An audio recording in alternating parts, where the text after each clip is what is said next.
வணக்கம். இன்றைக்கு நம்ம டாக் வித் முத்தலிஃப்ல விவாதிக்க இருக்கிற விஷயங்கள், சட்டப்பேரவையில் நடந்துட்டு இருக்கிற விஷயம். சட்டப்பேரவையில் ஒரு தீர்மானத்தை முதலமைச்சர் கொண்டு வந்திருக்கிறாரு.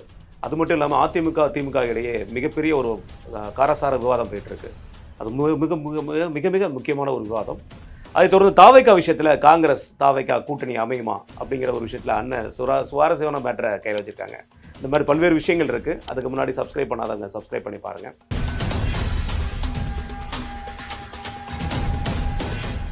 வணக்கண்ணே. வணக்கம். அண்ணே, இன்னைக்கு ஒரு தீர்மானத்தை முதலமைச்சர் கொண்டு வந்திருக்கிறாரு. இந்த தீர்மானம் வந்து திமுகவோட அடிநாதம்னு சொல்லலாம். அதைத்தான் முதல்ல இருந்து பேசுனது. அடைந்தால் திராவிட நாடு, இல்லைன்னா சுடுகாடுங்கிற மாதிரி இந்த மாநிலத்தில் சுயாட்சி, மத்தியில் கூட்டாட்சிங்கிற ஒரு விஷயத்த அதை தீர்மானமாகவே கொண்டு வந்துட்டாங்க. இதை தீர்மானம் நிறைவேற்றி எல்லா மாநில அரசாங்கத்துக்கும் அனுப்ப போகிறோம், மாநில கட்சிகளுக்கெல்லாம் அனுப்ப போகிறோம், இந்தியா முழுவதும் வலுப்படுத்துறதுக்காக எங்கள் முதலமைச்சர் நான் மட்டும் தான் பண்ண முடியும், ஏன் நம்ம மட்டும் தான் இருக்கோம் அப்படின்னு சொல்லியிருக்காரு. எப்படி பார்க்குறீங்க? எப்போல்லாம் இவங்களுக்கு இக்கட்டு வருதோ அப்போல்லாம் இந்த மாதிரி விஷயங்களை தூக்கிட்டு ஓடிடுவாங்க. இது வந்து நீங்கள் பார்த்தீங்கன்னா 1960களில் 70களில் அண்ணா அண்ணா மாநில சுயாட்சி தீர்மானம் மாநாடு இந்த மாதிரிலாம் நடத்தினப்போ 71ல் பெரிய அளவில் இவர்கள் ஆட்சி பிடிச்சாங்க. அப்போது வந்து அதற்கு பிறகு எம்ஜிஆர் 72ல் வெளியேற்றினப்போ இவருக்கு சட்ட நெருக்கடி வருது, பல பிரச்சனைகள் வருது, ஊழல் பெரிய பிரச்சனையாக இருக்குது. அந்த நேரத்தில் இந்த மலை மாற்றம் செய்கிறதுக்கு மாநில சுயாட்சின்றதை கையில் எடுத்தார். மத்தியில் இந்திரா காங்கிரஸ் அரசு கொஞ்சம் நெருக்கடி கொடுக்கறது, இந்த மாதிரி பிரச்சனைலாம் வரும்போது மாநில சுயாட்சி தீர்மானம் அதுன்னு போட்டு உருட்டினார். இவருடைய மாநில சுயாட்சி பார்த்தீங்கன்னா, நீங்கள் கச்சத்தீவாக இருக்கட்டும், அந்த 74 ஒப்பந்தமாக இருக்கட்டும், பல விஷயங்களில் இவர் வந்து சும்மா பேருக்கு தீர்மானம் நிறைவேற்றிட்டு கம்முன்னுட்டார். கச்சத்தீவுலாம் எனக்கு என்னென்னு இந்திரா காந்தி கொடுக்கும்பொழுது அதை எதிர்த்து பெரிய போராட்டம் நடத்திருக்கணும், எதுவும் பண்ணல. அப்போ இவருக்கு தேவைப்பட்டப்பெல்லாம் மாநில சுயாட்சின்னு எடுத்துக்கிட்டாரு. மாநில சுயாட்சி எடுத்தீங்கல்ல, 80லையும் எம்ஜிஆர் ஆட்சியை கவுத்துவீங்க. இந்திரா காங்கிரஸ் கூட சேர்ந்து எம்ஜிஆர் மக்களால் தேர்ந்தெடுக்கப்பட்ட ஒரு மாநில அரசை கலைச்சிங்கல்ல. ஆமாம்.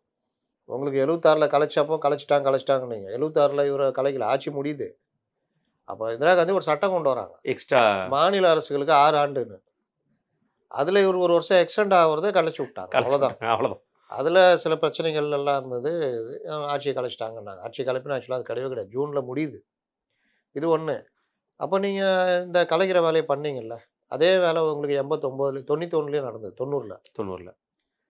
அப்போ அந்த மாதிரி விஷயங்கள்லாம் வந்து மாநில சுயாட்சின்னு அப்போலாம் தேவைப்பட்டால் முழங்குறது, தேவைப்படலைன்னா விட்டுறது. சரி, நான் இன்னொரு கேள்வி கேட்குறேன். எப்போதெல்லாம் இந்தியாவுக்கு பிரச்சனை வருகிறது, இந்த அரசியலமைப்பு சட்டத்தில் இந்த மாதிரி மாற்றங்கள் கொண்டு வரணும், நிதி இந்த மாதிரி விஷயங்கள்லாம் வந்து இருக்கணும், எல்லாம் ரைட்டு. 16 வருஷம் காங்கிரஸ் கூட இருந்தீங்கன்னா, 5 வருஷம் காங்கிரஸ் கூடயும் பாஜக கூடயும் இருந்தீங்களா? 16 வருஷம். அன்றைக்கி எங்கே போச்சு இந்த மாநில சுயாட்சி? அரசியலமைப்பு சட்டத்தையே திருத்துறாராம் அவர். ஆமாம். இவங்க நினச்சிட்டாங்கன்னா, ஐயோ அப்படியா போட்டிங்களா தீர்மானம், எல்லா ஸ்டேட்டுக்கு அனுப்பிச்சிட்டியா, வாங்க ஸ்டாலின் சார், நம்ம உட்காந்து பார்லிமெண்ட்டில் அரசியலமைப்பு சட்டத்தை திருத்துவோம் அப்படின்னு சொல்ல போகிறாங்களா? பிரசிடென்ட் கால் பண்ணிடுவார். ஒரு பார்லிமெண்ட்டில் போய் ஒழுங்காக விவாதம் பண்ணுறீங்களா? இல்லை ஏதாவது ஒரு விஷயம் பேசுகிறீங்களா? மேகதாட்டு அணை பிரச்சனை இப்போ வரைக்கும் இருக்குல்ல, ஏதாவது பேசுகிறீங்களா? அதை விட்டுட்டு இன்றைக்கி என்னென்ன முடிய போகுது, எதாவது உருட்டணும், அவன் பார்த்துருப்பானுங்க எல்லாம். நான் தான் சொல்கிறேன்ல திரும்ப திரும்ப, ஒரு 20 வயசு 25 வயசில் கொண்டு வந்து ஸ்ட்ராட்டஜி டீமில் வச்சுட்டு அதுக்கு ஒன்றும் தெரியல. நான் போய் புக் ஃபேரில் தான் புக் வாங்கியிருப்பாங்க, மாநில சுயாட்சின்னா நல்லா இருக்குது அப்படின்ட்டு அதெல்லாம் எடுத்து எழுதி மாநில சுயாட்சி நம்ம இதெல்லாம் திருத்தணும். என்ன அரசியலமைப்பு சட்டம்னா நான் விளையாட்டு மேட்டரா நன்ட்டு அப்படி திருத்துற அளவுக்கு இங்கே என்ன அப்படி இது கெட்டு போயிருக்குது? இதில் வேற முதல்வரே சொல்கிறார், பலமுறை திருத்திருக்காங்க, இந்த முறை திருத்திடுவோம். எதுக்கு திருத்திருக்காங்கன்னு இருக்குல்ல, எதுக்கெல்லாம் திருத்திருக்காங்கன்னு ஒரு வரைமுறை இருக்குது. நம்ம அரசியலமைப்பு சட்டம் என்னமோ நினச்சிட்டு இருக்கிறாங்க. இல்லை, இதுதானே இப்போ தானே கவர்னர் விஷயத்தில் இதுக்கு ஒரு பல்ப் பாயிண்ட் வந்திருக்காங்க. கவர்னர் விஷயம் எனக்கு என்ன நடந்தாங்க, இவங்க அரசியலமைப்பு சட்டமே தெரியல. ஆமாம், அரசியலமைப்பு சட்டம் 142ல் ஜனாதிபதி தனக்கான இதை கேள்வி கேட்கறது, நீ எப்படி கேட்கலாம், ஜனாதிபதி கேள்வி கேட்டோம். அரசியலமைப்பு சட்டம்ன்றது டிஜிபி நியமனம் அரசியலமைப்பு சட்டத்தில் தானே வருது. ஆமாம், அது எப்படி எங்கே போச்சு? அது கோர்ட்டுக்கு பணியணும், கோர்ட்டு உத்தரவு மதிக்கணும்னு இருக்குல்ல. எனக்கு என்னென்னு பண்ணுறீங்க, வேணும்னு தானே பண்ணுறீங்க. ஏதோ இயலாமையில் நீங்கள் பண்ணீங்கன்னா பரவாயில்ல, வேணும்னே பண்ணுறது. அதுவும் மாதக்கணக்கில் பண்ணிக்கிட்டு இப்போவும் உட்காந்து எங்களை உட்கார வைக்கல, அவங்கள உட்கார வைக்கல, அப்படி இப்படின்னு கதை சொல்லிட்டு இருக்கிறீங்க. அப்போ இந்த மாதிரி ஒவ்வொரு நீங்கள் பேனல் போய் உட்காந்து யார் இது பண்ணணும்னா, ரிட்டையர் ஆக போகிற டிஜிபி, ப்ரெசென்ட்டில் இருக்க அந்த டிஜிபி தலைமை செயலாளர் உட்காருவாங்க. இவங்க பொறுப்பு டிஜிபின்னு போட்டால் அப்புறம் அவரை கொண்டு போய் உட்கார வச்சா எப்படி உட்கார வைக்க முடியும்? அதை காரணம் காமிச்சு இப்போ போகிறாங்க. சரி, ஒரு வாரத்தில் கொடுன்ட்டாங்க இம்பேனல், அனுப்பிச்சிட்டிங்களா? இப்போ வரைக்கும் இன்னும் எந்த இதுவுமே அனுப்பல. அப்போ நம்ம இஷ்டத்துக்கு பார்த்துக்கலாம். இப்போ என்ன ஆக போகுதுன்னா, தேர்தல் ஆணையம் வந்து நியமிக்க போகுது HOPF, அதான் நடக்க போகுது. பழைய பேனலை வச்சு பண்ண போகிறான்ற மாதிரி ஏதாவது போக போகிறாங்க. அப்போ எந்த ஒரு விஷயத்துலையும் அரசியலமைப்பு சட்டத்தை அதே மாதிரி அரசியலமைப்பு சட்டத்தை நகலை எரிக்கிறேன்ட்டு எரிச்சு நான் வந்து பேப்பர் தான் எரிச்சேன் உருட்டுறது. இவர்கள் வீரம், இவர்கள் உருட்டுறது, இவர்களுடைய என்னது நுனிப்புல் மேயிற தன்மை எல்லா விஷயத்துலையும் ஒரு அடிப்படை விஷயமே இருக்காது. இப்ப பாருங்க சட்டசபையில 7.5% கொண்டு வந்தது யாரு? அதிமுக. நாங்க கொண்டு வந்தோம்னா என்ன அர்த்தம்? ஏன்னா இவங்க தேர்தல் அறிக்கையில 10% சொன்னாங்க. அந்த 7.5% இருந்தனால தான் நீ 10% சொன்னீங்க. ஆமா. உங்க தேர்தல் அறிக்கையில சொன்னது நீங்க. அப்பவே சொன்னாங்க. ஆமா. 7.5% வந்தப்ப என்ன 7.5% குடுக்குற? 10% 10% நாங்க கொண்டு வரோம். ஆ? அப்ப 7.5% எப்படி நீங்க கொண்டு வந்திருப்பீங்க? இவ்வளோ நாளா ஸ்டிக்கர் தான் ஒட்டுனீங்க. இப்ப எங்களுக்குள்ள கவர்மெண்ட்டே எந்துன்றீங்க. ஏடிஎம்கே கவர்மெண்ட் கொண்டு வந்ததையே எந்துன்றீங்க. அது எப்படி? அந்த வருஷம் கொண்டு வந்து அன்னைக்கு 110 பேரோ, 130 பேரோ அன்னைக்கு 140 பேர்ட்ட போனோம் உள்ள. போனாங்க. உடனே இமிடியேட் ஆ, அட்மிஷன் போட்டிருந்தோமே. ஆ. அப்புறம் இது எப்படி இதுல என்ன சொல்லியிருக்காங்கன்னா, கவர்னர் ஒப்புதல் குடுக்காம காலதாமதம் ஆனது அப்படின்னு சொல்லி சொன்னாரு. அத கொண்டு வந்து கவர்னர் உடனடியே ஒப்புதல் குடுத்தது அந்த விஷயத்துல. கவர்னர் ஒப்புதல் குடுக்காம காலதாமதம் பண்ணாரு. ஒரு அரசாணைய அரசாணை போட்டு இவங்க நிறைவேத்தணும்னா உடனே டக்குன்னு கவர்னரே ஒப்புதல் ஒப்புதல் குடுத்துட்டாரு. குடுத்தாரு. இதான் நடந்தது. இதான் அது நடந்தது. யார் பண்ணா? டிஎம்கே கவர்மெண்ட்டா? என்ன இதுல நியூஸ் 18 நாங்கள் தான் கொண்டு வந்தோம் என்று அதிமுக அமளியாம். எப்படி எப்படி ஒரு தலைப்போடுறாங்க? வார்த்தை? ஆ? என்ன மாரியான வார்த்தை இது? என்ன கணக்குது? அப்ப சரி இன்னை அது புதுசா பார்க்குறவன் ஏதோ இவங்க தான் கொண்டு வந்திருக்காங்க. டிஎம்கே தான் கொண்டு வந்திருக்குது. அத வந்து இவங்க தட்டி பறிக்குது. தட்டி இவங்க பறிக்கிறாங்க. அமளியில ஈடுபட்டாங்க. அமளி. இதுதான் இன்னைக்கு நிலைமை. இவர் சொல்ற அந்த அரசியலமைப்பு சட்ட திருத்தம், நிதி, ஜிஎஸ்டி பத்தி பேசுறாரு. நேத்து தான் பேசணும். ஜிஎஸ்டி வந்து நான் மத்திய அமைச்சர்ல நிதித்துறை அமைச்சகமா திணிக்குது. ஜிஎஸ்டி கவுன்சில் வச்சிருக்கீங்க. நீங்க தான் எல்லாரும் போய் உட்காந்து அந்த உட்கார்றீங்க. இத உருவாக்குறீங்க. அப்புறம் ஜிஎஸ்டி மூலம் பாதிப்பு, வரி பகிர்வுல பிரச்சனை. வரி பகிர்வுல பிரச்சனை பல தடவ சொல்ட்டாங்க. ஒரு அரசு வரி எல்லார்ட்டயும் கூட குறைச்சல் வாங்குவாங்க. ஸ்டேட்டு உடைய வளர்ச்சிக்கு ஏத்த மாரி அத பிரிச்சு குடுப்பாங்கன்ட்டாங்க. அப்புறம் என்ன உங்களுக்கு பிரச்சனை? வாரி வாரி குடுத்துட்டே இருக்கணுமா? சரி வரியெல்லாம் வாங்கி என்ன பண்ணீங்க? பட்டியலின மக்களுக்கான வரிய என்ன பண்ணீங்க? அத அப்படியே திருப்பி ரிட்டர்ன் முறையா அனுப்பியாச்சு. எத்தன தடவ திருப்பி அனுப்புவீங்க? நிர்பயா நிதிய திருப்பி அனுப்பிச்சீங்க ஒரு தடவ. எத்தன தடவ இந்த வேலைய அது பண்ணிட்டு முறையா இருக்கீங்க? பயன்படுத்த கூட முடியல உங்களால. இன்னொன்னு இவர்கள் பண்ற எந்த ஒரு விஷயத்தையும் வெளியில தெரியல பலருக்கும். நல்லா நுனிப்புல் மேய்ஞ்சிட்டு ஏதாவது திட்டிக்கிட்டு பிஜேபி, அதிமுகன்னு திட்டிடுறாங்க தவிர, இவங்க என்னென்ன பண்றாங்கன்றத பத்தி பெரிய இது பேசல. இன்னொன்னு என்ன? சுயபெருமை பேசுறது.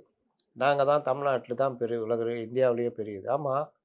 அது நீங்களா கொண்டு வந்தீங்கன்னு கேட்குறேன். எங்கள்ட்ட தான் 8 கம்பெனி இருக்குது. அது ஓகேங்க. நீங்க டைரக்டரா, சேர்மனா வந்த அப்புறம் எத்தன கம்பெனி தொடங்குனீங்க? அது ரொம்ப முக்கியம். கடன் வாங்கிட்டுல இருக்கீங்க. அப்பா காலத்துல கொண்டு வந்த கம்பெனிய காமிச்சிட்டு இருக்கிறீங்களே. அதுவுமே மத்திய அரசாங்கத்தோட உதவி இல்லாம எப்படி கொண்டு வர எப்படி முடியும்? கொண்டு வருவீங்க? கேட்வே அவங்க தானே ஓப்பன் பண்ணி ஆகணும். ஆ.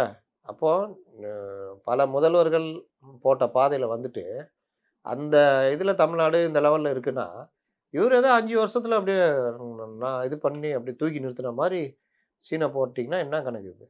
நீங்க சொன்னீங்கன்னா, அவங்களுக்கு எப்பவும் ஒரு தேவை இருக்கும்போது இந்த விஷயத்த கையில எடுப்பாங்க அப்படிங்கிற ஒரு உதாரணம் சொன்னீங்க. இதுக்கு முன்னாடி சட்டசபையில இந்த மாரி தீர்மானம் நிறைவேற்றிருக்காங்களா? எது மாநில சுயாட்சி? அவரு தான் கலைஞர் பீரியட்ல தான் சொல்றேனே. இதே மாரி தீர்மானம் நிறைவேற்றிருக்காங்க. ஆமா. மாநில சுயாட்சி, மத்தியில் கூட்டாட்சி தீர்மானம். என்ன கெட்டு போகுது? பேப்பரோட பேப்பர் அடிச்சு அவன் தான் பேப்பர் அனுப்பிச்சுட்டு உட்காந்துக்க வேண்டியதுதான். நான் ஒரு 2 நாள் அப்புறம் மாநில சுயாட்சி தீர்மான விளக்க கூட்டம்னு போட்டுக்க வேண்டியது. அங்கங்க போயிட்டு அவன் கண்டபடி திட்டி ஏதாவது பண்ணிட்டு, பண்ணிட்டியா எல்லாம் பண்ணிட்டேன் ரைட்டு. நாளைக்கு சரித்திரம் பார்க்கும்பொழுது, பரவாயில்லப்பா. கலைஞர் மாநில சுயாட்சி தீர்மானம் உறுதியாக நின்றார். ஆனால் 80ல் ஆட்சியை கலைக்க வைத்தார். எம்ஜிஆர் ஆட்சி அப்படின்னு வரும். அதனால இவர்கள் மாநில சுயாட்சி, இவருடைய உருட்டல், கிருட்டல் எல்லாத்தையும் பலரும் பார்த்து கிண்டல் அடிச்சு விட்டாங்க. எந்த இதுலயும் ஒரு தெளிவான இதுவே கிடையாது. ஒண்ணு பொய் சொல்றது, இல்ல மாத்தி சொல்றது, இல்ல இவர்கள் சொல்றது தான் பெரிய கண்டுபிடிப்புன்னு சொல்லிட்டு தூக்கிட்டு வர்றது. தூக்கிட்டு வர்றது. இது அந்த மாநில அண்ணா சுயாட்சி சொன்னார்ல, ஆ. அண்ணா உருவாக்கிய நம் தலைவர்கள் உருவாக்கியன்னு. திராவிட நாடு கேளுங்க. அதையும் கேட்ட ஏன் வேண்டியதுதானே. கேட்க மாட்டேங்கிறீங்க? நாளைக்கு இருக்குமோ? ஆஹா, நாளைக்கு இருக்குமோ அது தனி தூக்கி உள்ளத்துக்கு வச்சிருவாங்க. கண்டிப்பாண்ணே. அது தவிர்த்துனா இவங்க இந்த மாநில சுயாட்சி விஷயத்துல பேசும்போது, ஒரு விஷயம் நம்ம பார்க்குறோம். எஜுகேஷன்ல இருந்து பல்வேறு விஷயங்கள் பல டிபார்ட்மெண்ட்ட விட்டு குடுத்தது. மத்திய அரசாங்கத்தோட விட்டு குடுத்த மெயின் பங்கே இவங்களோட பங்கு மெயின் ஆமா. பங்கா இருந்திருக்கு. அப்பெல்லாம் நாங்க தீர்மானம் போட்டோமே. தீர்மானத்தோட நிப்பாட்டிட்டீங்க. வேற என்ன பண்ணுவோம்? ஆனா மத்திய அரசாங்கத்துல இருக்கும்போது அதையே திருப்பி கொண்டு வந்திருக்கலாம். இப்ப எஜுகேஷன்ங்கிறது பெரிய விஷயம் பேசப்படுது ஆமா. இன்னைக்கு.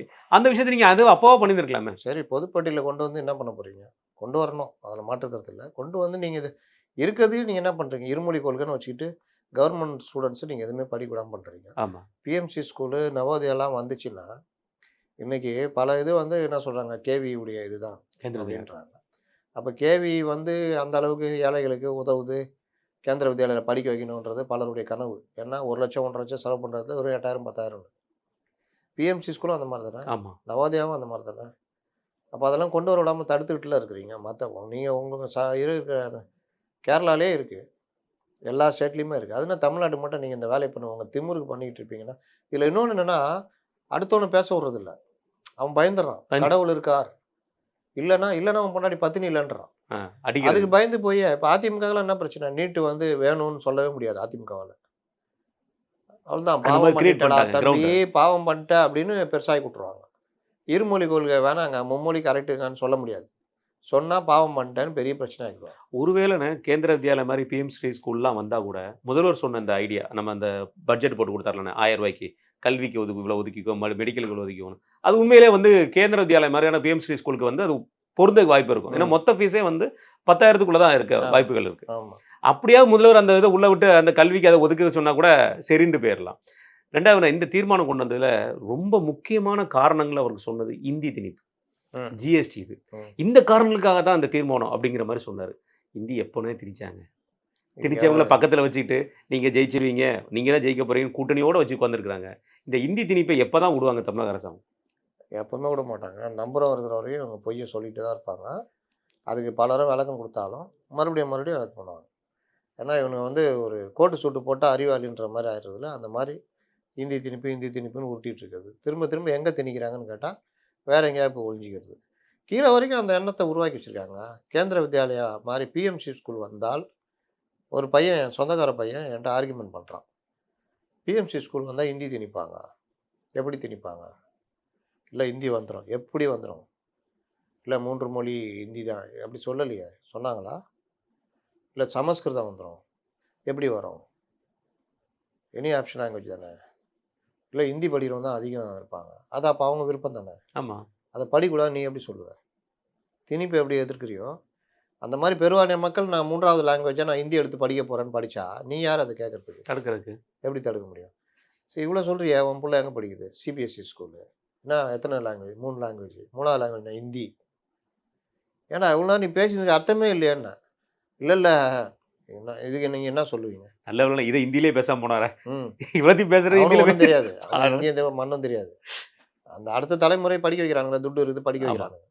அப்போ நீங்கள் சொல்லுங்கள், இப்போ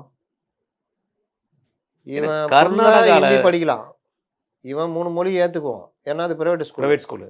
அங்கே இவனுக்கு படிக்க வைக்கணுன்ற ஒரே ஆசைக்காக அவங்க சொல்கிற கண்டிஷன் ஏற்றுக்குவான், 3 லாங்குவேஜ் இது பண்ணணுன்னு.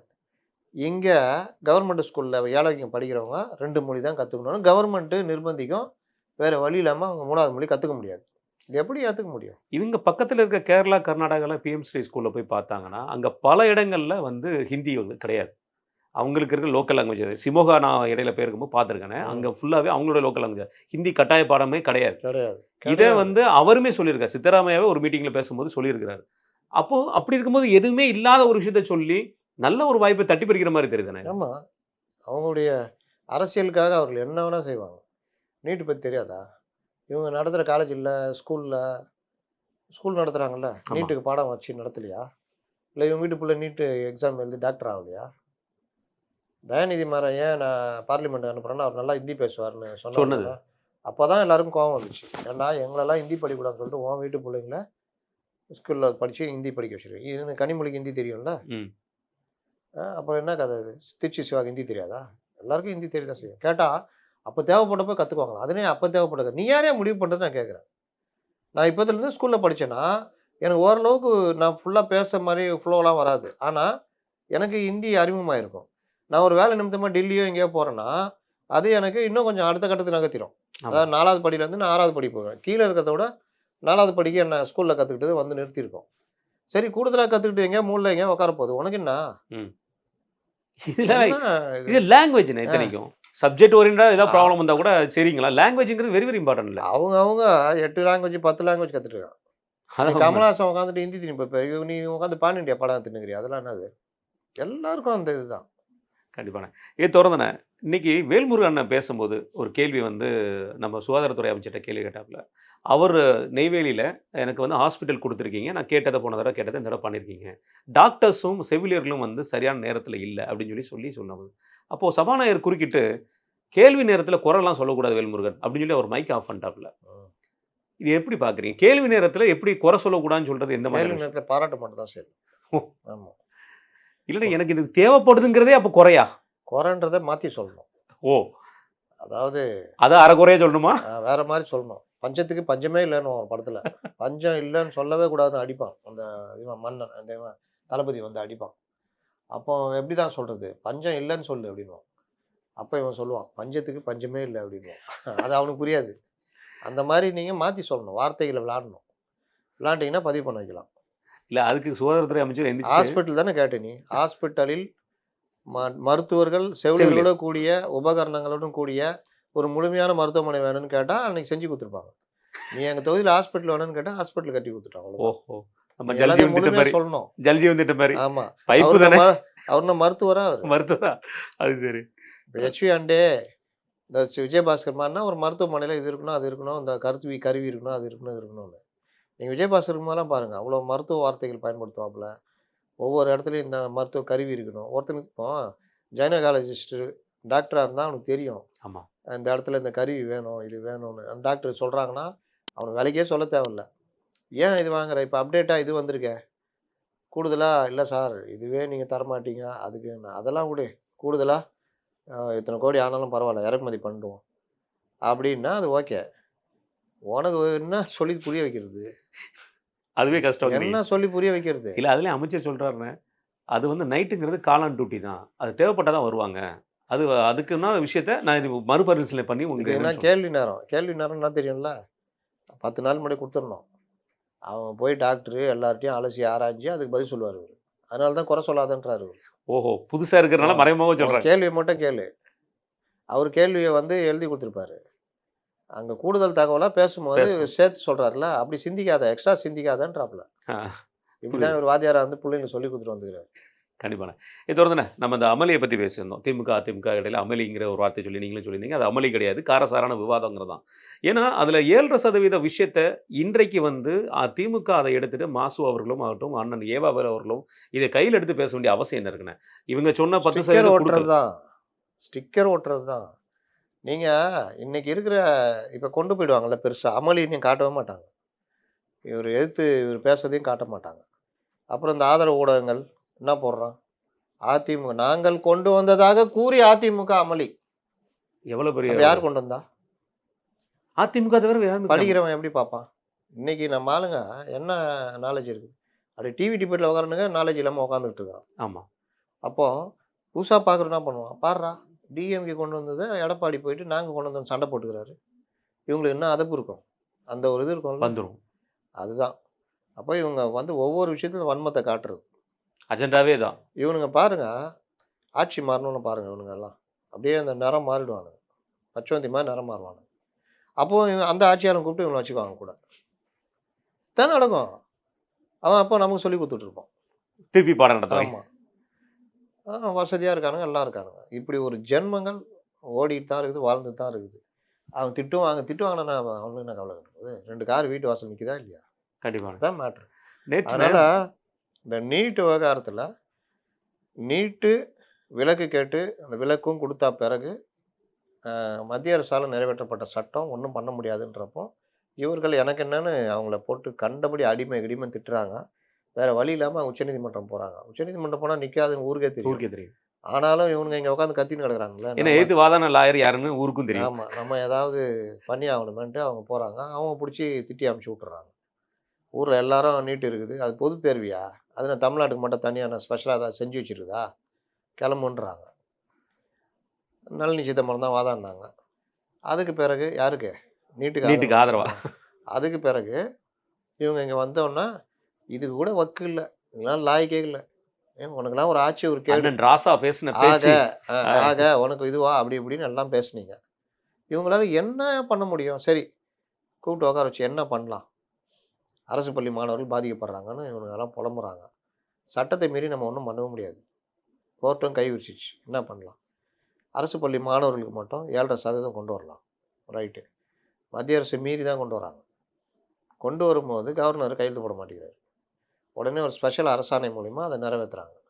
அப்புறம் மேலேயும் பேசுகிறாங்க, அவர் ஒத்துக்கிறாங்க. கவர்னர் உடனே கையெழுத்து வாலண்டரியாக வந்து கையெழுத்து போடுறாரு. முடிஞ்சிச்சு. அப்போ வந்து இவர் என்ன 7.5%, 10 கொடு, என்ன பண்ற? இப்படி பேசின ஆட்கள் தான் இவங்க. ம். தேர்தல் அறிக்கையில 10% கொண்டு வருவேன்னாங்க. ஆமா. அதையும் செய்யல. நீட்டுக்கு நீலி கண்ணீர் வடிச்சாங்க. அந்த மாணவர்கள அவ்வளோ பயமுறுத்துனாங்க. ம். அந்த மாணவர்கள் புரிஞ்சுக்கிட்டாங்க. படிச்சா பாஸ் பாஸ் பண்ணிடலாம். பண்ணணும். இந்த வருஷம் பாஸ் பண்ணலாம், அடுத்த வருஷம் படிச்சு பாஸ் பண்ணலாம். அடுத்த வருஷம் முடியலனா அடுத்த வருஷம். 5 வருஷம் ஆனாலும் நம்ம புரிஞ்சுக்கிட்டு படிச்சுட்டா, நீட்ல நல்ல மார்க் எடுத்துட்டா, ஈஸியா வேலைக்கு படிக்கிறதுக்கு போயிடலான்னு. அவங்க புரிஞ்சுட்டு அவங்க வேலைய ஆரம்பிச்சுட்டாங்க. ஃபீஸும் கம்மி. முன்ன மாரி மேனேஜ்மென்ட் ஃபீஸ் கிடையாது. மேனேஜ்மெண்ட் ஃபீஸ்லாம் முன்னலாம் 2 கோடி, 3 கோடி. ஏதோ சொன்னாரே, இப்ப யாருக்கோ சொன்னாரு. இவருக்கு ஜான் பாண்டியன் பையனுக்கு ரூ. 2 கோடி சீட்டு நான் வாங்கி குடுத்தேன். அப்போ இல்லண்ணே ஒருத்தன் இது கீழ போட்டிருக்கான். இப்ப தெரியுதா? இவங்கெல்லாம் நீட் வந்து இவங்கள எப்படி காலி பண்ணுச்சுன்னு. ரூ. 15,00,000க்கு மேல வாங்க முடியாது. இல்ல போன வருஷமா அதுக்கு முந்தின வருஷம் நீட்டால ஒரு பையன் இறக்கும்போது அவன் ஃப்ரெண்டு சொன்னான்லானே நம்ம அண்ணன் ஜெகத்ரஜன் அவர் காலேஜ்ல நான் இவ்வளோ டொனேஷன் கட்டி படிச்சேன் நானே அப்படியே சொல்லிட்டான். அந்த மாதிரி நம்ம கண்ணால பார்க்கக்கூடிய விஷயங்கள் நிறைய பார்க்குறோம். இதை தொடர்ந்துண்ணே இந்த திமுக அதிமுகவில் இருக்கிற விஷயத்தில் நேற்று பட்ஜெட்டில் நம்முடைய பொதுச்செயலாளர் எடப்பாடியார் அவர்கள் சொன்ன ஒரு வார்த்தை, எதிர்க்கட்சி தலைவர் சொன்ன வார்த்தை, அத்திப்பழம் மாதிரி இருக்குது உள்ள ஒன்றுமே இல்லை அப்படிங்கிற ஒரு விஷயத்தையும் சொல்லியிருந்தார். வேளாண் சட்டத்தையும் வந்து பயங்கரமாக தாக்கியிருந்தோம். நேற்று நம்ம பட்ஜெட்டை பற்றி ஃபுல்லாகவே பேசிட்டோம். எல்லா எதிர்க்கட்சி சார்பாக இருக்கிற எல்லா அதுலேயும் அதிமுக பார்த்து காப்பி பச்சை துண்டை போட்டுன்னு எல்லா விஷயத்தையும் நம்ம பார்த்துட்டு வரோம். அண்ணாமலை அவர்களும் காரசாரமான ஒரு விவாதத்தை எடுத்து வச்சார். எல்லாருமே அதுக்குண்டான பதிலை கொடுத்தாங்க. ஆனால் இன்னைக்கு பிரேமலதா அவர்கள் வந்துட்டு மக்களால் ஏற்றுக்கொள்ளக்கூடிய பட்ஜெட்டை போட்டு அதை அமல்படுத்திட்டா ரொம்ப சந்தோஷம் தான் அப்படிங்கிற ஒரு விஷயத்தை மாற்று பேசுகிற மாதிரி பேசியிருக்காங்க. என்ன காரணம்? ராஜ்யசபா சீட்டுக்காகவா? காங்கிரஸ் நகருது, அங்கே இப்போ துண்டை போட்டு வைக்கிறாங்க. ஓஹோ, அங்கே 27 சீட்டு ஃப்ரீ ஆக போது நம்ம போயிடலாங்கிற காரணம் சொல்லிட்டு. ஆனால் காங்கிரஸ் நகர்றதால ஒரு பிரச்சனைனா, பிரேமலதா கூடுதல் சீட்டு கொடுத்தா அது இன்னும் கொஞ்சம் பேரையும் துரத்தி விடுற மாதிரி ஆகும் தாவேக்காவை நோக்கி.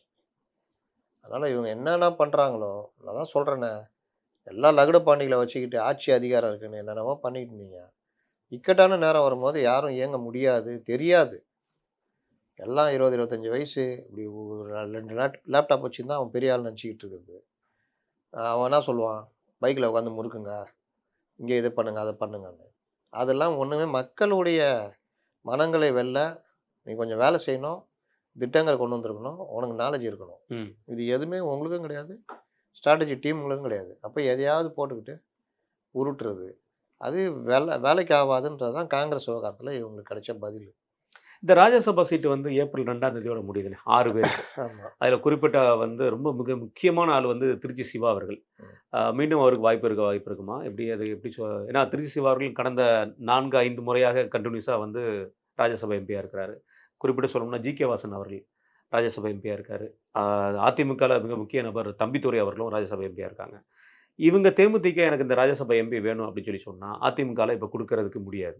இந்த 2 எம்பிகளும் மீண்டும் கண்டினியூ பண்ண வேண்டிய விஷயம். அதில் குறிப்பாக சொல்ல போனால் ஜி.கே. வாசன் அவர்கள்.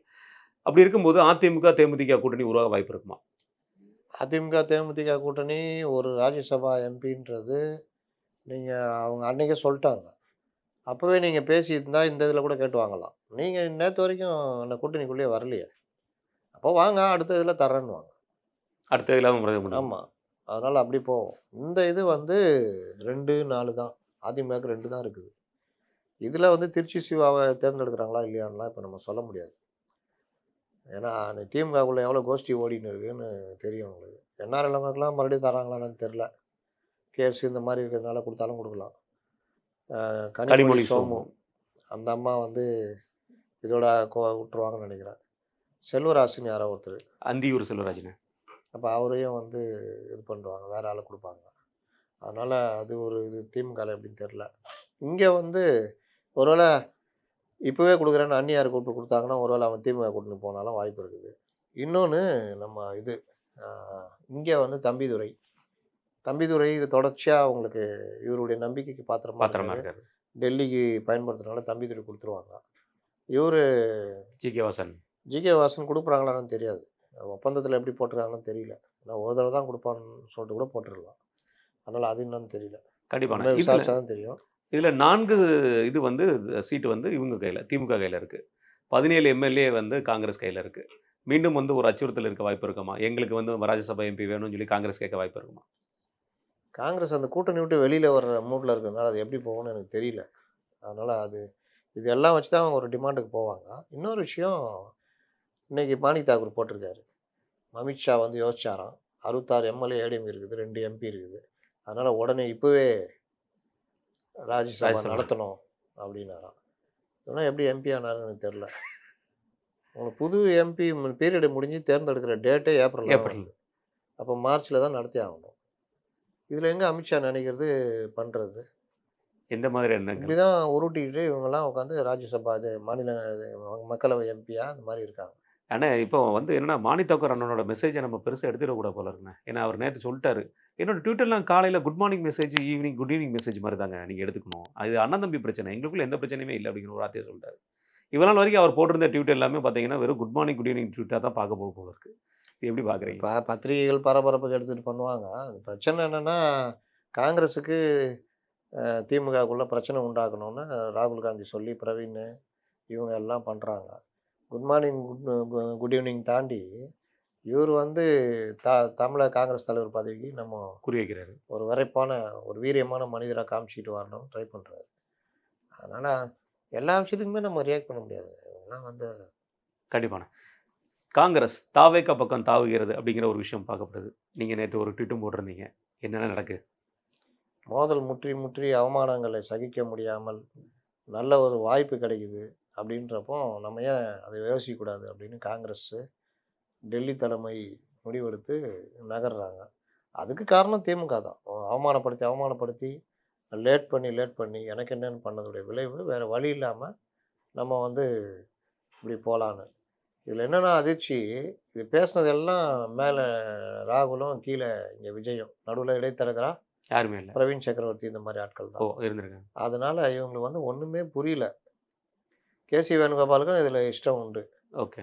அதனால் நான் இவ்வளோ நாளாக நினச்சிருந்தது தாவேகாவை பூச்சாண்டியை காமிச்சு சீட்டு ஜாஸ்தி கேட்பாங்கன்னு. இது அதையும் தாண்டி போய்கிட்டு இருக்குது அப்படின்ற மாதிரி தான் நேற்று வந்த தகவல். இப்போ காலையிலையும் கேட்டேன் நமக்கு சொன்ன நபர்கிட்ட, என்னங்க நீங்கள் சொன்னீங்க நான் போட்டேன் பூகம்பம் மாதிரி வெடிச்சிக்கிட்டு இருக்குதுன்னா, சார் 101% உண்மை. நீங்கள் வேணால் பாருங்கள். எனக்கு வந்து தகவல் தான் நான் சொன்னேன். நான் பக்கத்தில் இருந்தனால தான் நான் சொன்னேன் அப்படின்னு இதாகுது. அப்போது இந்த தகவல் ராகுல் சைட்லேருந்து கிட்டத்தட்ட உறுதி ஆகுது. ஓகே. அந்த சைடில் பேசி பண்ணுறாங்கன்னு. இங்கே என்ன கேட்குறாங்க, என்ன இங்கே செல்வ பெருந்தகை இப்படி சொல்கிறாரு, கேசி வேணுகோபால் வந்து அவர் அதுதான் என்னோட கேள்வியும் வருது. கேசி வேணுகோபால் நேத்து பேட்டி கொடுத்தாரு. பேட்டி கொடுக்கும்போது திமுகவோட தான் கூட்டணி. கூட்டணியை பற்றி இனிமேல் எந்த கருத்தும் பேசக்கூடாது. யாரும் எந்த கருத்தும் பேசக்கூடாது. தலைமை மட்டும் தான் அதை பொறுப்பேற்றுக்கணும். கூட்டணி பொறுப்பாளர் கிரீஸ் அவர் இருக்கிறாரு. இங்கே செல்வ பெருந்தகை இருக்காங்க. இவங்க தான் முடிவு பண்ணுற இடத்துல இருக்காங்க. இனிமேல் கூட்டணி விவகாரம் பற்றி எந்த ஒரு விஷயத்தையும் யாரும் பேசக்கூடாது அப்படிங்கிற தீர்மானமே போட்டதாக சொல்கிறாரு செல்வ பெருந்தகை அண்ணன். கூட்டணி பற்றி யார் முடிவெடுப்பாங்கன்னு சொன்னார்? அது ராகுல் அவர்கள் தான். மல்லிகார்ஜுன கார்கே டெல்லி தலைமை தான் முடிவெடுக்கிறதுன்னு சொல்லிட்டாரு. இன்னைக்கு நாங்கள் இவங்களோட இருக்கோம்னு சொன்னார். கூட்டணி தொடரும்லாம் சொல்லல. திமுக கூட்டணி தான் தொடர்கிறது. 2026 சட்டமன்ற தேர்தலில் திமுகவுடன் இணைந்து தான் நாங்கள் சந்திப்போம். இந்த கூட்டணி இந்தியா கூட்டணி அன்னைக்கு சொன்னார்ல முந்தா நாள் இவரு, இந்தியா கூட்டணியில் தான் திமுக இருக்கிறது அதுன்னு. அந்த மாதிரி நேற்று சொன்னாரான்னு கேட்குறேன். இல்ல, அந்த ஒரு வார்த்தைகள் யூஸ் பண்ணல. ஏன் சொல்லல? புரியுது. கூட்டணி இருக்கு. இன்னைக்கு இந்த கூட்டணி தான் இருக்கிறோம். இப்போ இருக்கிறது இந்த கூட்டணியில் ஒருத்தன் இருக்கும். போய் ஒரு பெரிய செல்வந்தர் ஜமீன்தார் மாதிரி வச்சுக்கலாம், இவன் போய் கவிதை வாசிப்பான். அப்போ அவர் சொல்லுவார் 100 ரூபா தரேன்னுவார். 100 வராகன் 100 வராகன்னா 100 பவுன் மாதிரி சந்தோஷமாகி இன்னும் 2 கவிதை விடுவான். 200 தருகிறேன்னுவார். இன்னும் சந்தோஷமாகி படிப்பான். 300 தரேன்னுவாப்புல. இன்னும் ஜாலியாக ஆகிடுவான். ஐயோ படித்தோன்னா 400 தரேன்னுவாப்புல. அப்புறம் 500, 600, 700, 800 கடைசியில் முடிச்சிடுவான். இதுக்கு மேலே நம்மள்ட்ட கவிதை இல்லைன்னு சொல்லிட்டு நின்றுக்கிட்டு இருப்பான். என்னான்னுவாப்புல, 800 வராகன் தரேன்னீங்களே. நான் இப்போ சொன்னேன் 100 தரேன்னீங்களே அப்படின்னோடனே 100 தரேன்னா நீ பாடுனா ரைட்டு, 200 தரேன்னீங்களே. ஆமாம் 100 தரேன்னு சொன்னேன். 300 தரேன்னீங்களே. முன்னாடி சொன்னல அந்த 100 உனக்கு தர்றேன் அப்படின்னு சொன்னேன். 400 தரேன்னு சொன்னீங்களே. நான் 100 தரேன் நம்பா அப்படின்னு. 500 தரேன்னு சொன்னீங்களேங்க. ஐயன் வேணாம் 100 தரேன்னு சொன்னேன். 600னா 6 மணமே 6, நான் உனக்கு 100 உண்டு. 700னா 100 கொடு, நான் எழுந்து போன்றது 700 தரேன் அப்படின்னு சொன்னேன். 800 8 எடுத்து வை அப்படின்னு சொன்னேன். ஒரே வாரத்தில் உள்ள விளையாட்டு. இந்த மாதிரி தான் அவர் என்ன சொல்கிறாரு, நாங்கள் இருக்கிறோம். தலைமை இது கூட்டணி பற்றி தலைமை முடிவெடுக்கும். அப்போ இன்னைக்கு காலையில் செல்வ பிறந்தகை அவர்கள் ப்ரெஸ் மீட்டில் சொன்ன வார்த்தை, இனி கூட்டணி பற்றி யார் பேசினாலும் அவங்க மீது ஆக்ஷன் எடுக்கப்படும். நாங்கள் திமுக கூட்டணியில் தான் இருக்கோம். பேச்சுவார்த்தைக்கு 22ஆம் தேதி கூப்பிட்டுருக்காங்க. நாங்கள் பேசி முடிவெடுப்போம் அப்படிங்கிற ஒரு வார்த்தையும் சொல்கிறார் செல்வ பிறந்தகை. அதை தாண்டின இன்னைக்கு சட்டமன்றத்தில் பேசும்போது ஸ்ரீபெரும்புதூருக்கு அந்த ஒரடம் ஏரியாவில் ரோடு கேட்டு அவர் பேசினார். அடுத்து நீங்கள் தான் வரப்போகிறீங்க, கன்ஃபார்ம் ஆகிடுச்சு. திராவிட 2.0 கன்ஃபார்ம் ஆகிடுச்சு. இருந்தாலும் இப்போயே நீங்கள் போட்டு கொடுத்தீங்கன்னா கரெக்டாக இருக்குன்னு சொல்லி சட்டப்பேரவையிலையும் அதை வந்து பேசுகிறாரு. அவர் அவங்களோட நல்லா தொடர்பில் இருப்பார். நாளைக்கே மாணி தாக்கூர் தலைவராக போட்டு தாவே அங்கே கூட்டு போனால் என்ன பண்ணுவீங்க? அதுதான் தேசிய கட்சியோட நிலை. ஆமாம், அவர் சொன்னார், அவருக்கு இவர் போட்டாச்சு இவங்களுக்கு. ஆனால் அதிருப்தி வந்து உருவாக வாய்ப்பு இருக்குமா? அதிருப்தி காங்கிரஸ் உருவாக வாய்ப்பு என்ன இருக்கு. அதிருப்திக்காங்க? இப்போ திமுகவோட கூட்டணி வச்சா இந்த சைடு உடையிறதுக்கோ இல்லை தாவக்காவோட கூட்டணி வச்சா இந்த விஷயம் தெரியாதவன் பத்திரிகையாளர் உரட்டில் உளறிட்டு இருக்கானுங்க. 96ல் அப்படி நடந்ததுன்னா அன்னைக்கு மூப்பனார்னு ஒரு பெரிய தலைவர். ஆமாம், மூப்பனார் பற்றி உங்களுக்கு என்ன தெரியும்? தெரியும். கலைஞரா முதல்வரா, மூப்பனார் முதல்வரான்ற அளவுக்கு 80ல் இருந்தது. அப்படிப்பட்ட தலைவர், பிரைம் மினிஸ்டர் கேண்டிடேட்டுக்கு பேசப்பட்ட ஆள். அன்னைக்கு ஓச்சு விட்டது யாருன்னு நமக்கு தெரியும். அவர் தலைமையில் அன்னைக்கு சிதம்பரத்துல இருந்து பலரும் அவர் தலைமை ஏற்று வெளியில வராங்க. அன்னைக்கு காங்கிரஸே வெளியில வந்த கதை தான். அண்ணன் பீட்டர் அல்போன்ஸே வெளியே வந்தாரே, எவ்வளவு பெரிய விஷயம். அவர் திமுக தானேங்க. அதனால அது ஒரு இது. அப்போ அந்த மாதிரி ஒரு சூழ்நிலை அன்னைக்கு இருந்துச்சு. திமுகவும் 2ஆ உடைஞ்சிருக்குது. அதிமுக மேல கடுமையான கோபம், அதனால உடைச்சிட்டு வந்தாங்க. அது இப்போ என்ன இருக்குது? இப்போ அந்த மாதிரி உடைச்சிட்டு வரதுக்கு எந்த தலைவர் இருக்காரு? செல்வ பிறந்தகை வந்து காங்கிரஸ்காரரா? அது கிடையாது. அவர் பாரம்பரிய காங்கிரஸ் கிடையவே கிடையாது. அப்ப அவர் கூட யார் வருவா? சிதம்பரம் மாவட்ட தலைவர்கள் நியமிச்சாங்கல்ல, செல்வ பிறந்தகை சொல்லியா நியமிச்சாங்க? அது அவங்களே ஒன்று கூட செல்வ பிறந்தகை சொல்லலையா? அவங்களே ஃபில் பண்ணியிருக்காங்க. அப்போ இந்த மாதிரி எவ்வளோ விஷயங்கள் இருக்குது. இப்போ உடச்சி வரது யார் இருக்கா? அப்படி என்ன பெரிய கொள்கை கூட்டணின்னு உடச்சிட்டு திமுக கூட ஏற்பாடுவாங்க.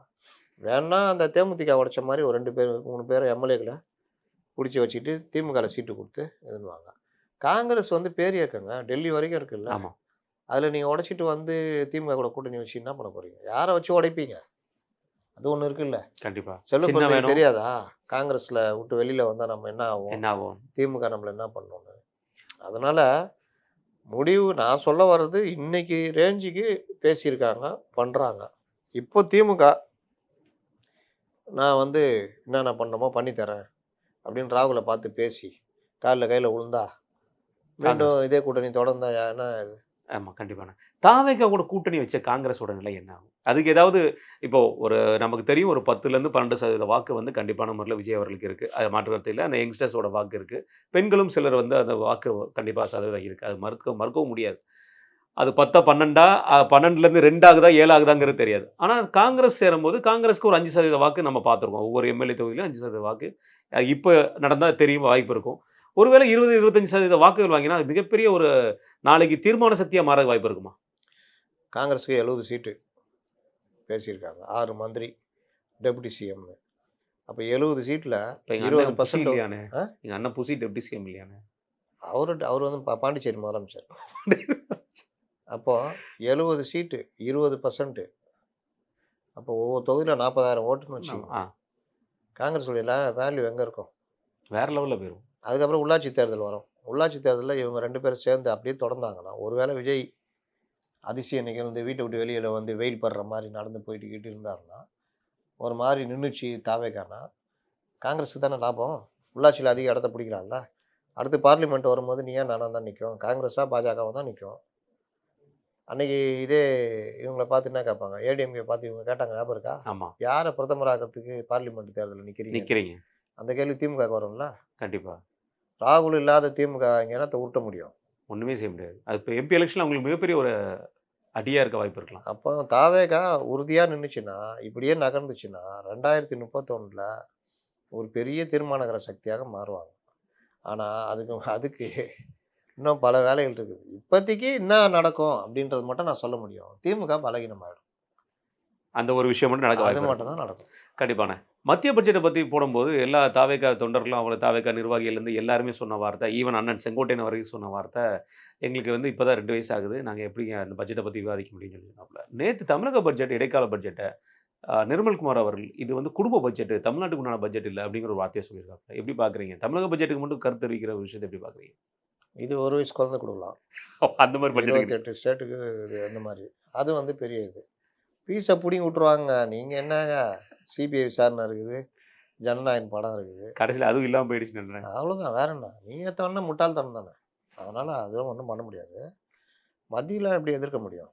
கண்டிப்பான அதான் பிரச்சனை. என்னோட இறுதி கேள்விண்ணே, வேலூருக்கு அடுத்து போகிறதுக்கு இப்போ பிரச்சார வியூகமாக மக்கள் சந்திப்பு நிர்வாகிகள் சந்திப்பு விஷயத்துக்கு வேலூரில் அப்ளை பண்ணியிருக்காங்க. மக்கள் சந்திப்பா? நிர்வாகிகள் சந்திப்பு தெரிலண்ணே, இப்போ வரைக்கும் சொல்லலை. மாநாடா கட்சி கூட்டமாக எதையுமே சொல்ல, ஆனால் அனுமதி கேட்டிருக்கிறதா சொல்லப்படுதுண்ணே. வேலூரில் விஜய் அவர்களுடைய சந்திப்பு, மக்கள் சந்திப்பு, நிர்வாகிகள் சந்திப்பு எதுவாக இருந்தாலும் அது எந்த அளவுக்கு தாக்கத்தை உருவாக்க வாய்ப்பு? ஏன்னா தேதி வேலூரில் முதல்வர் வர்றதா இவர் கேன்சல் பண்ணார். சாமாண்ணே, அடுத்து பிரதமர் போக போகிறாரு. அப்போ அடுத்த கேன்சலா? வேறுண்ணா? அப்போ இது உருவாக்கப்பட்ட 8ஆம் தேதி பிரதமர் போகிறாரு. அங்கே 1 இங்கே 8 அங்கே. 8 அங்கே. அப்புறம் அதே தேதியில் கடைப்பிடி கேட்டுறது நாங்கள் கேட்டோம். பிரதமர் வருகையை ஒட்டி ரத்து செய்து விட்டார்கள். அப்போ குடியேற்ற மூலமே அதுவும் வேலூர் கிட்ட தானே இருக்குது. அதனால அந்த மாவட்ட ரீதியாக நாங்கள் மாவட்ட தலைவர்கள் மட்டும் போவீங்க. முதல்வருக்கே அதானே சொன்னாங்க. முதல்வர் அவ்வளோ பெரிய அமெரிக்க ஜனாதிபதியா? அவர் வாட்டில் கூட்டம் நடத்திட்டு போக போகிறாரு. ஆமாம், நீங்கள் வாட்டில் நீங்கள் மறுநாளும் அதுக்கு மறுநாளும் நடத்த போகிறீங்க. அதுக்கு ஏன் கேன்சல் பண்ணி சேலத்துக்கு போட்டீங்க? நீங்கள் எப்போ காலைல தான் நடத்துவீங்க, முதல்ல ஈவினிங்கில் நடத்துவார். ஆமாம், நீங்கள் காலைல நடத்த போகலாமே. இப்போ சேலம் மாவட்ட செயலாளர் சொல்லிக்கிறாரு, சாலை வழியாகவே வருவார். பின்ன ஏர்போர்ட்லேருந்து வேலூர் ஏர்போர்ட்டில் இறங்குவார். என்னங்கடா பேசுறீங்க? இல்லை பெங்களூர்லேருந்து இறங்கி அங்கேருந்து வருவாரா? ஹெலிகாப்டரில் தான் வந்து இறங்கணும். அதனால் அப்படின்னா என்ன அர்த்தம்? ரோட் ஷோ கண்டிப்பாக சாவடிக்க போகிறாங்க. உறுதியாக. ரைட்ண்ணா, மிக்க நன்றி. நேரத்துக்கு